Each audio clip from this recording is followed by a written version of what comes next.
In the realm of the unexplained, we find a world of unsolvable events. These disappearances, homicides, and odd events serve as a reminder that not all is as it seems. Number 10. On the 15th of December, 1995, the Markley children made their way home from school, only to arrive at a startling sight. The door to the home on Greenville Road in Bristolville, Ohio was unlocked, but there was no one inside. As soon as they walked through the door, they were hit by a burning odor, which turned out to be from coffee that was left scalding in the pot.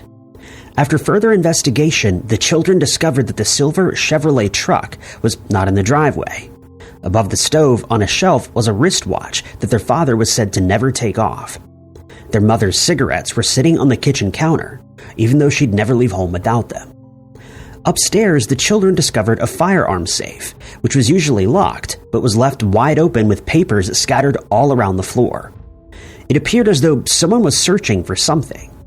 In the garage, there was a 1978 Corvette that was usually covered by 2 tarps, but on this day, the tarps were mysteriously missing.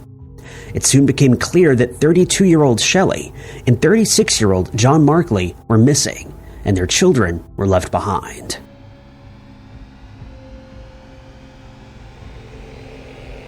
Hours had passed without any appearance of the two, prompting the children to contact their aunt and uncle, who traveled to the home to pick them up. The 90s marked a difficult time for John and Shelley. In 1992, John's twin sister Bonnie was diagnosed with cancer. In 1993, their home caught fire and was destroyed. In 1994, his father and nephew both passed away. Despite this rough patch, the pair tried to help Bonnie as much as they could, and even raised $15,000 for an experimental treatment for her. But these efforts proved futile, and on the 13th of December, 1995, Bonnie succumbed to her illness, and 2 days later, her brother and his wife vanished. On the 16th, the funeral was due to take place, and the Markleys had until then to contact their family. The couple never made it to the funeral, and they were never seen again. The very next day, the police were contacted and a search was launched. It didn't take long for the missing silver Chevrolet truck to be discovered. It had been parked and abandoned in a store parking lot just 10 miles from their home. The keys were missing, but John's cell phone was in the cab, and in the bed was a tire belonging to a semi-truck. Also in the truck's bed were those missing tarps. The missing man was incredibly meticulous about keeping the vehicle spotless, yet uncharacteristically, it was covered in mud. The only clue in this unexplained mystery was a sighting that came 2 hours after the Markley children last saw their parents on the morning of the 15th. It was at 10:36 when the couple arrived at the Bloomfield, Ohio Bank One drive-thru window to cash a check. The check was made out to Shelley for $1,000. The bank teller reported that John had been driving a Chevrolet. Most concerningly, in the passenger seat was an unknown man, and between them was Shelley. That man was never identified, and the teller couldn't remember enough of his features to describe him. The whereabouts of Shelley Renee Markley and John J. Markley remain unknown to this day. Number 9. Located just a few blocks away from downtown Arcata is Arcata Community Forest, which comprises 790 acres of woodland recreation. The forest is home to a network of developed hiking, horseback riding, and mountain biking trails, making it perfect for outdoor activities. The intensively managed forests and manicured parkland also serve as a suitable location for illegal buildings to be made and inhabited by squatters. To be able to survive in the wilderness, you'd have to have extensive knowledge of the native flora and fauna, and you'd have to have the skills to make a weatherproof shelter. Back in 2015, Environmental Services Director Mark Andre had been marking trees that needed to be harvested out in the Arcata Community Forest. He hadn't visited the reserve in some time, but he didn't expect to stumble across what he did. As he was going about his business, Andre would find a very well-hidden structure. It was someone's shelter. The cabin was so well camouflaged that he almost missed it. Whoever had built it picked the most remote area of the forest, hoping that it would never be found.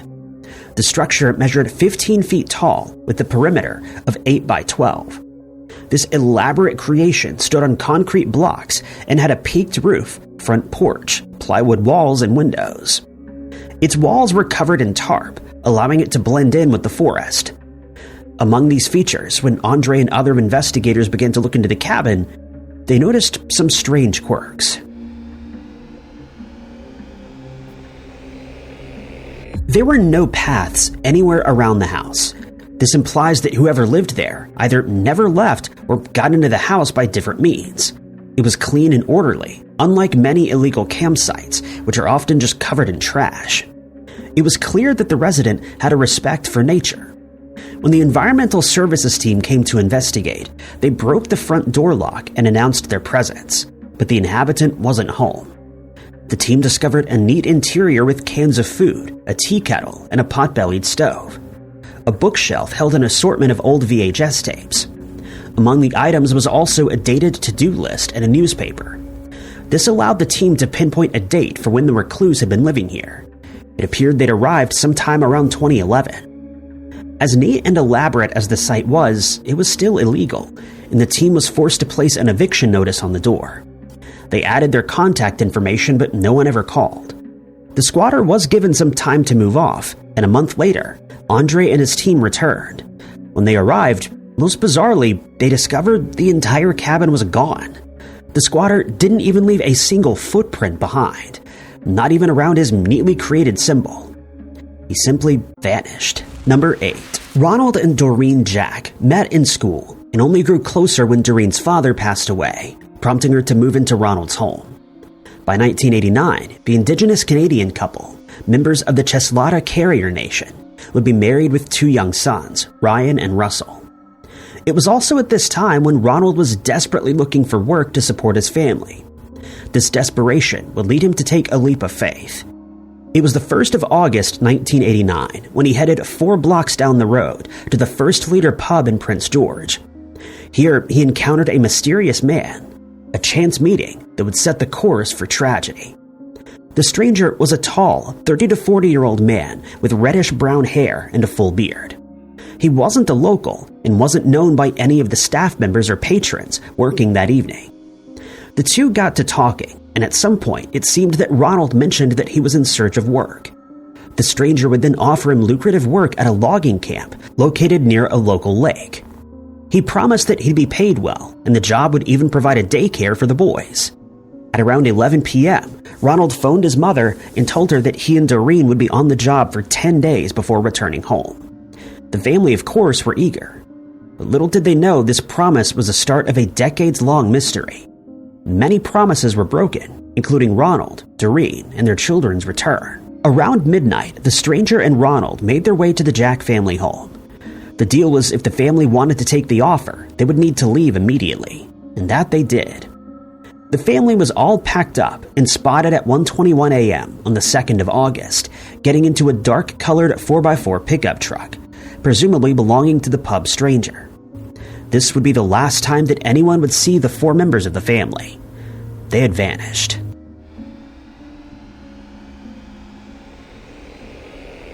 Days turned into weeks with still no sign of the missing Canadians.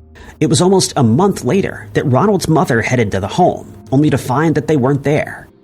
On the 25th of August, the Jack family were officially reported missing, and a lengthy search and investigation would ensue. As the investigation began, a chilling reality started to set in. Police arrived at the home to find most of the family's belongings untouched. Records, clothing, and personal items had all been left behind, and Jack had vanished without a trace. During initial efforts, though, the missing residents would be faced with systemic barriers with law enforcement and resources. At times, it seemed the police weren't investigating, and it was up to relatives to continue the search. The only lead they had was the pub encounter. A sketch of the strange man based on eyewitness accounts was released, but still no one came forward. Despite the efforts to track the mystery man down, police couldn't find him. They also couldn't determine if the logging job was even real or where it may have been. There was just no place to look, and the case soon went cold. Then, unexpectedly, 7 years after the disappearance in January of 1996, an unexpected tip came in. It was brief and cryptic, but there was hope to reignite the investigation. It was 8:33 a.m. when the call came in. The unknown caller told the operator that the Jack family were buried on a ranch. The message lasted only 10 seconds before disappearing, and investigators were left with a haunting lead. At first, they appealed to the public, asking for the anonymous tipster to come forward. When this proved fruitless, the recording was released, and police asked if anyone recognized it, but no one did. Experts analyzed the voice, and eventually police were able to track the caller down to a house in Stony Creek, British Columbia. Further investigation revealed there'd been a house party taking place at the same time, instilling the idea that the tip was nothing more than a prank call. The alleged tipster's identity remains unknown. Further investigation of the ranch tip revealed nothing more than questions, and again the case went cold. The Jack family is still missing, and police are no closer to finding them. Number 7. 1952 marked a magical year for Robert and Lola Marvin, who were living in Logan, Utah. It was that year that the pair married and later had 2 sons, George and Robert Jr. By 1979, the children were young adults, and Robert Sr. found himself employed as a geologist by Santa Fe Mining. Lola was running her own successful business too. It seems that life was going good for the Marvins until it wasn't. It would be that year that something truly bizarre and disturbing would take place. On the 13th of July, 1979, 49-year-old Lola scheduled a flight from Albuquerque, New Mexico, destined for Oklahoma City for work. The flight was due at 5 p.m. that afternoon. Reports indicated that the woman arrived at the airport at 4:36 that afternoon, but she never got on the flight. Robert was in Canada on a business trip and was seemingly unaware that his wife hadn't reached her intended destination. It wouldn't be until 4 days later that the sons and Robert figured out that Lola wasn't on her business trip and, in fact, was missing. Immediately, the 2 boys began searching for their mother, and the search would bring them to the Albuquerque, New Mexico airport. At first, George and Robert Jr. were relieved at the sight of their mother's car that still sat in the parking spot at the airport. But when they inspected the vehicle closer, they found a harrowing sight. The car was locked, and all the windows were rolled up. Slumped over in the driver's seat was Lola, and she was deceased. Law enforcement quickly arrived at the scene and discovered she'd been fired at the back of the head 3 times with a .38 caliber firearm, and it appeared as though the assailant had been in the passenger seat. Further investigation revealed that Lola's purse and wallet were also missing. Initially, it was assumed that this was a robbery. Police could find no alternative motive and no suspect on their list, and so the case went cold. But this, however, wouldn't be the end of the Marvin family's tragedy. 5 years later, in 1984, Robert, employed by the Santa Fe Mining Company, found himself traveling back and forth between Moab, Utah, and Albuquerque, New Mexico. He was also dating Betty Farrow and was getting his life back on track after the loss of his wife. During the weekend of the 31st of August, Robert headed to Moab, Utah, where he would spend the weekend with Betty. According to her, on the 4th of September, he would head to either Telluride, Colorado, or Durango in search of condos. He allegedly left Moab at around 9:30 that morning, and this would be the last time that Betty would see Robert Marvin Sr. Reports indicated that he and Betty had gotten into a minor argument that morning, and he left the home. The missing man would last be spotted at a gas station before disappearing forever. His girlfriend told the police that he hadn't been in good spirits around the time, and allegedly cashed out $20,000 worth of stock, a claim that was later confirmed. 2 days after he was last seen, the Marvin family was contacted by the mining company that he was affiliated with. His employers were deeply concerned. The Marvins initially believed that Robert was just out of town, but that phone call was incredibly alarming, prompting them to report him missing. Utah, Colorado, and New Mexico authorities came together to search for the missing man. Despite these efforts, it wouldn't be until a month later that his vehicle, a 1974 Volkswagen convertible, would be found. Reports allege that the car had been discovered at the Albuquerque, New Mexico airport, the same airport where Lola had been found 5 years earlier. Inside the abandoned vehicle was the missing man's tobacco pouch and other personal belongings, but he was nowhere to be seen. On the pouch, there were trace amounts of vital fluid, but not enough to conclusively say if it belonged to Robert. The 55-year-old left behind an uncashed check, and no activity has been reported on his bank account since then. Authorities believe that foul play was involved, and suspicions regarding any connections between the 1979 homicide and the 1984 disappearance continued to surmount. No tangible evidence confirms that they're connected, but it is certainly suspicious. No clues or tips have come up since. Both cases have gone eerily cold and remain unsolved. Number 6. The case of Ramis Yazi is one that still confuses the Farmington and Navajo police. It all started in January of 2022 when the Native American man was dropped off on Dustin Avenue in the vicinity of San Juan Regional Medical Center in Farmington. The day before, he messaged his mother, stating that he'd be accompanying a friend to a funeral in Gallup. It isn't known if he ever made it to Gallup, if he attended the funeral, or who this friend was. After his vague message, the 29-year-old would enigmatically disappear, never to be seen again. At the time of his disappearance, Ramis was living near the A1 salvage shop, which is also located near the San Juan River. Officially, he was reported as missing on the 24th of January, but Navajo police indicate that he vanished in the early days of that month. Farmington and Navajo authorities conducted early search efforts in the area. They'd searched the wooded areas, the river, and the surroundings just days after he disappeared. A second search was launched on the 11th of that month, but the case quickly went cold.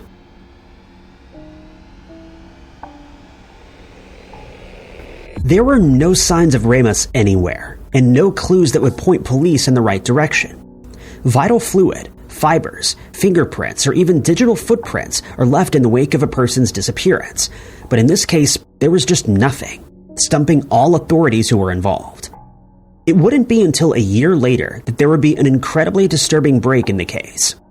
It was on the 2nd of January, 2023, that a pet dog came home carrying a severed hand in his mouth. The owner quickly alerted authorities, who retrieved the body part and managed to match it to Ramis Yazi.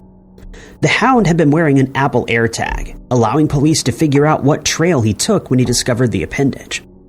Farmington police followed the dog's trail, hoping that they would come across the missing man.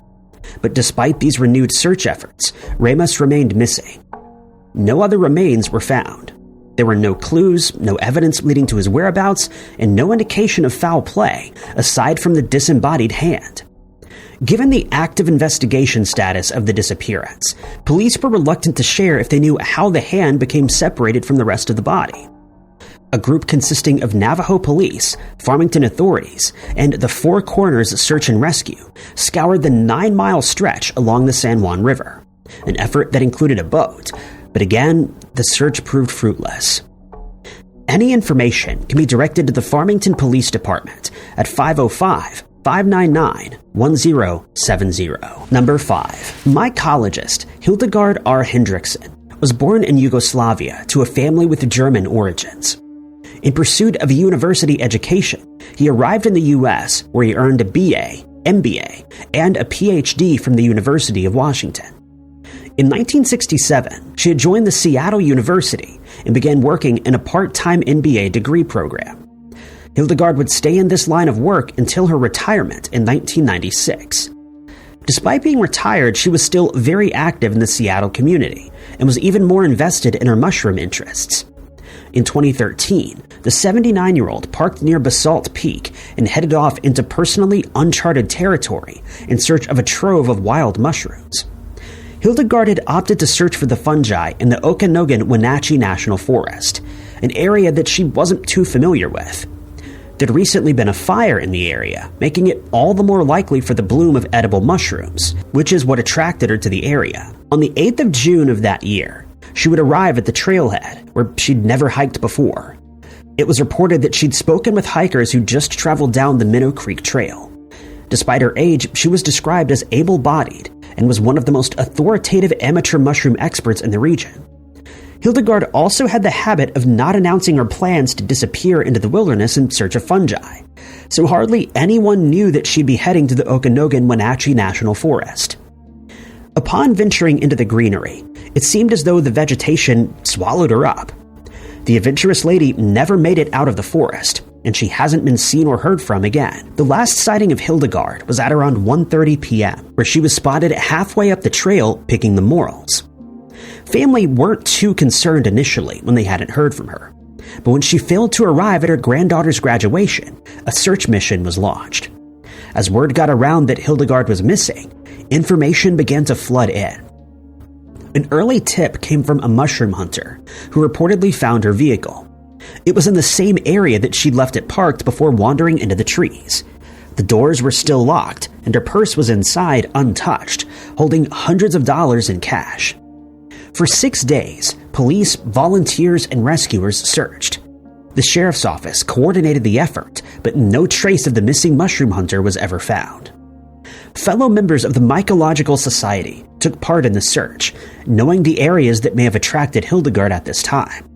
But still, there was nothing. It's been theorized that Hildegard may have come across nefarious activities and saw something that she shouldn't have, and to this day, she's never been found. Information regarding Hildegard can be directed to the Chelan County Sheriff's Office at 505-667-6851. Number 4. Disappearances are becoming increasingly common in the modern world. Thousands of people vanish daily and are either never found or never seen again. Disappearing twice, though, is something less heard of, but this is what happened in the case of Matthew John Ferris.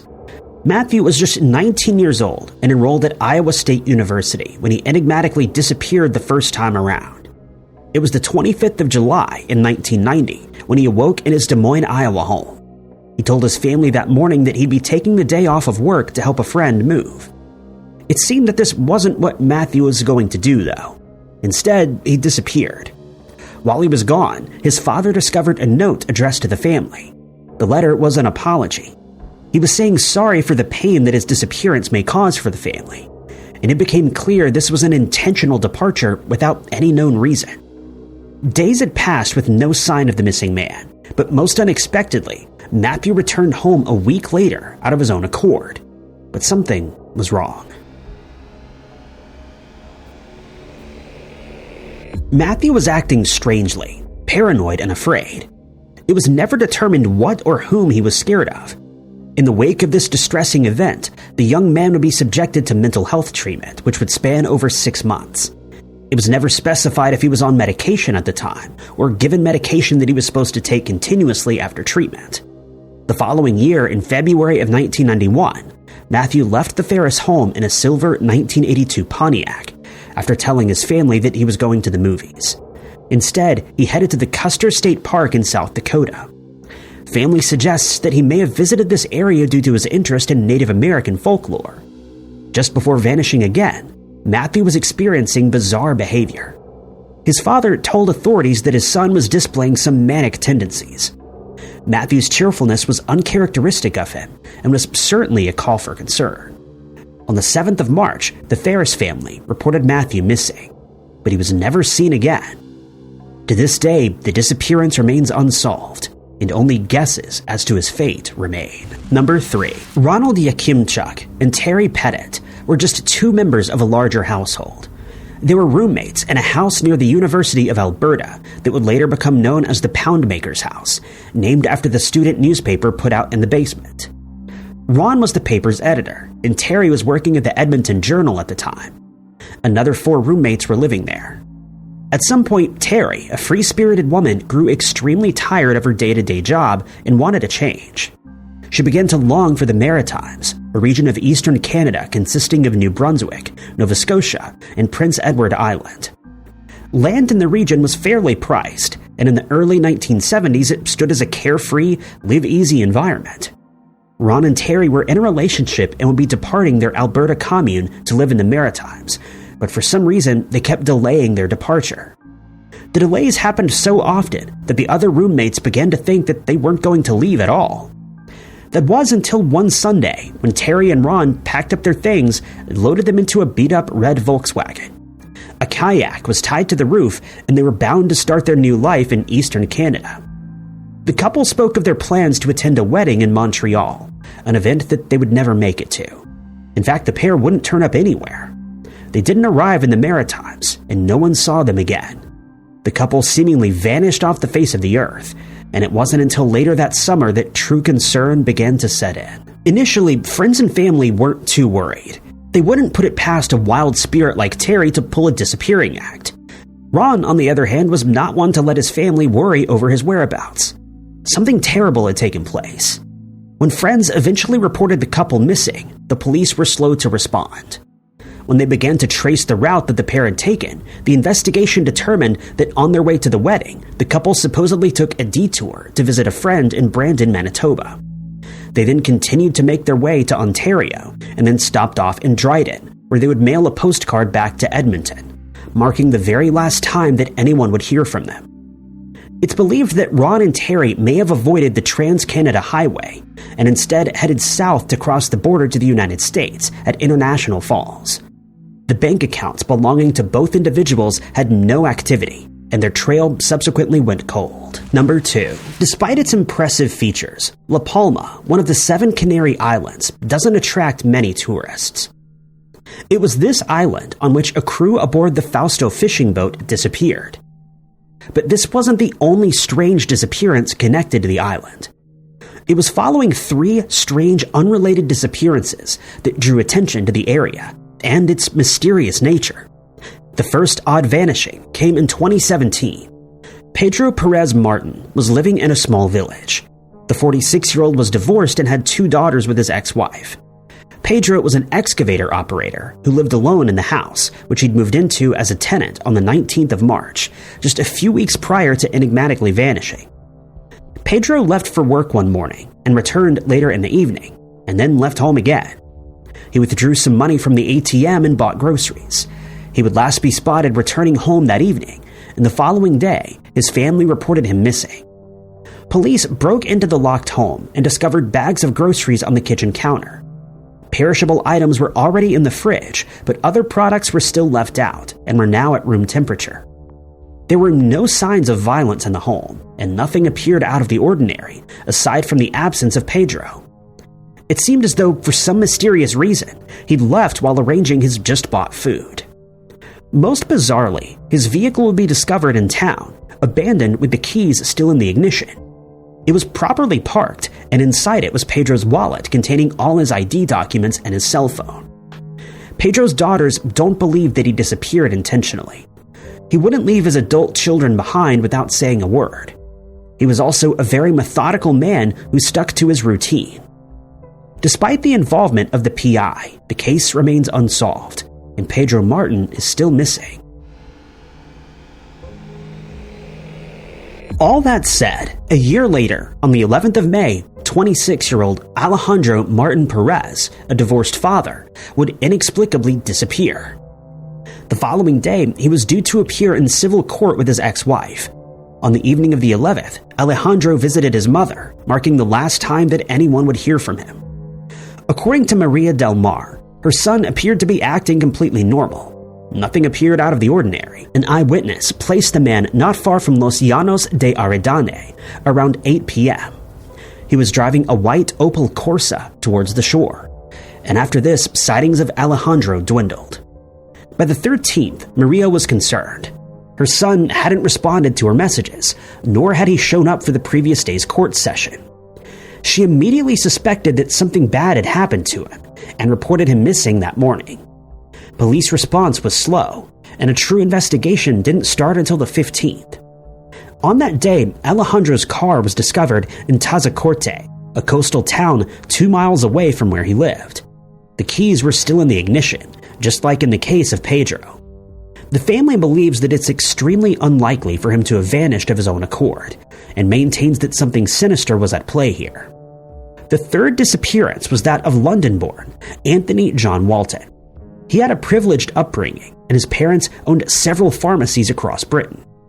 But after finishing college, he opted to take a different career path, landing him in La Palma, where he could live an eccentric and bohemian life. Anthony bought a rural home in the pine woods of Garafia, near Roque del Faro, in the northernmost part of the island. In the mountains, he'd founded a micro-society of foreigners who all shared the same outlook on life as he did. Anthony was 67 when he enigmatically disappeared on the 25th of August 2017. One of his roommates had discovered a handwritten note on the day he vanished. It was signed by Anthony, who stated that he wished to live the remainder of his life in one of the numerous caves located in the northern area of La Palma.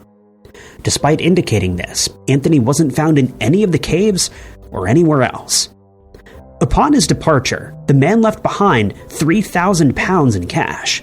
One of his friends, a Slovakian man named Peter, believed that the community had taken advantage of him and that Anthony was prone to alleged mood swings. Despite not leaving a will in his farewell letter, Peter and his girlfriend currently reside in the deteriorating home. To this day, the whereabouts of Anthony John Walton remain unknown. Number 1. Marion Marshall was living a quiet, undisturbed life in Fairfax County, Virginia. The 72-year-old was a charitable individual living a peaceful life. Her life was so straightforward and routine that no one would expect the disturbing event that took place in 2006. It all started on the 14th of August that year, when she was last spotted at the giant grocery store on CCTV. The store was located at the Bradlick Shopping Center. She had plans to meet a friend for dinner that afternoon, but Marshall would never arrive. Concerned for her well-being, her friend took a taxi cab to the residence and found that Marshall's car was still parked in the driveway, but something was amiss. She was known for her punctuality, so something was clearly wrong. The friend, who had a spare key, entered the residence but was wary of going in alone. She headed to the home of Harold Johnston, a neighbor, who accompanied her inside. Together they would happen upon the lifeless body of Marion Marshall. Given her heart condition, they initially assumed she'd had a heart attack and collapsed, but after closer inspection, they discovered this was not the case. Marshall's arms and face had sustained some serious bruising, implying a far more sinister fate. It also appeared that the home was burglarized, but investigators did note that her groceries had been left on the kitchen counter, some of which were unpacked as though she'd been interrupted by something. Investigators believed that Marshall encountered an assailant posing as a Good Samaritan helping with her groceries. It suggested then that this Good Samaritan had attacked the woman, claiming her life by asphyxiation and blunt force trauma to the upper body. But this wouldn't be the only Marion to lose her life that year. Just 3 months later, on the 20th of November, 74-year-old Marion Newman would also meet the same unfortunate fate. She was last spotted in the afternoon in Springfield, where she'd been visiting her mother. Without fail, Newman would call her mother each morning and visit her in the afternoon hours before returning home. On the 21st of November, she'd failed to contact her mother as usual, and so she rang her daughter's next-door neighbor. Reba Fogel hadn't seen her neighbor that morning, but noted that her car was in the driveway, so she tried to call her. After failing to reach Newman, the missing woman's mother contacted a different neighbor who went to knock on the door. But when he arrived there, he discovered the door ajar and the key in the keyhole. As he stepped inside, he discovered the lifeless body of Marion Newman, whose COD was determined to be asphyxiation and blunt force trauma to the upper body. Again, there was no sign of forced entry, which was an indication that the assailant was let in. The only difference in this case was that an item had been stolen. Newman had a ring with 3 diamonds on it that appeared to have been removed from her finger and was missing. Based on the suspect's DNA, a composite image can be produced to suggest an appearance for the individual. That image places the assailant at the ages of either 24, 40, or 55. With fresh new leads and new revelations, investigators are one step closer to figuring out who was behind this incredibly disturbing event that claimed the lives of 2 elderly women. Thank you guys so much for watching. If you liked this video, be sure to hit that like button. Also, don't forget to subscribe and click that notification bell to keep up to date with all of our future uploads. But my name is Ty Knotts, and I'll catch you guys in the next video.